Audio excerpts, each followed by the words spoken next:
You raise productivity. How much would making permanent the 179 tax incentive for business investment or 100% expensing for capital expenditures, how much would that, have you factored that into or done an analysis as to how much that could improve productivity? I don't know if we've done an analysis on that. I mean, we assume that they expire when they expire. So I'd have to see if we've done an exercise like that. Could you get back to us on that?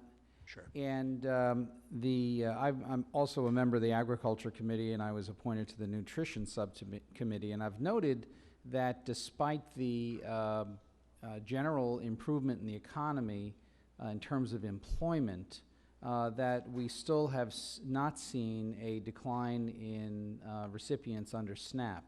And I'm wondering if you've factored in and looked at that factor as well. Yeah, I mean, that is sort of part of our forecast. We do think there's still slack in the economy. But the underlying forecast on SNAP, I think, does incorporate our economic forecast. We think we're still about 1.5 million jobs short of full employment right now, even though the unemployment rate's very low. So that's still a significant slack left. And I would add some of the comments of my colleagues. One of the things I heard frequently on the campaign trail and speaking to businesses was that they have jobs, they just can't find qualified people to fill the jobs. And often these rely upon, these are jobs that might have technical skills, they might need some basic mechanical skills and training in robotics, etc. I'm thinking of one particular school near my district, Hudson Valley Community College, where the guy who runs it, it's a robotic training facility.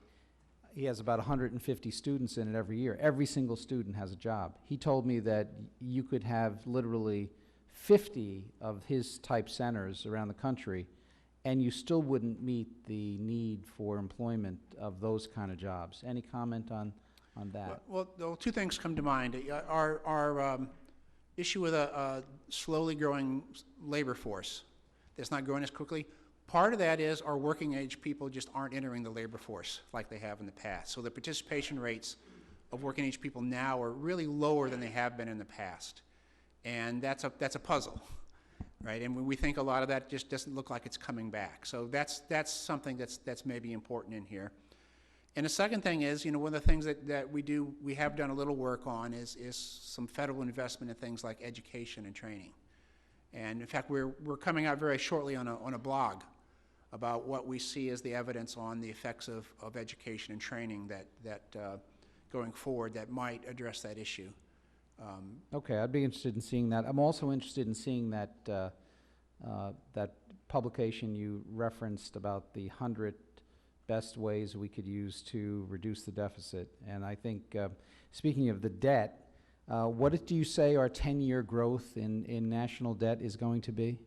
We're going to hit about 89% of GDP. And in terms of actual amount of debt, it's going to go from, right now we're about 19 trillion to... I think it's 30 trillion. $1 trillion increase in the debt over 10 years.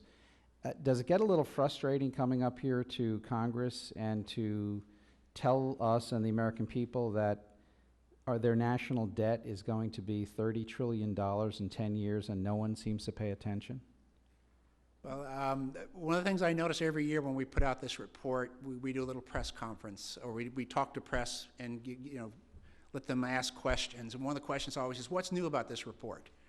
And the most notable thing to me is, well, what's the most notable thing is it's still got the same punchline it did last year and the year ago. Debt is large, and it's growing, and at some points unsustainable. That's a continuing message from CBO, and it's been that message for quite a while. Well, Dr. Hall, thank you for your service. I wouldn't recommend it, but maybe you need to set your hair on fire when you're giving that presentation. Maybe they would pay attention then. Thank you so much. I yield back, Madam Speaker. The gentleman yields back time. Thank you very much. The gentleman from Ohio, Mr. Johnson.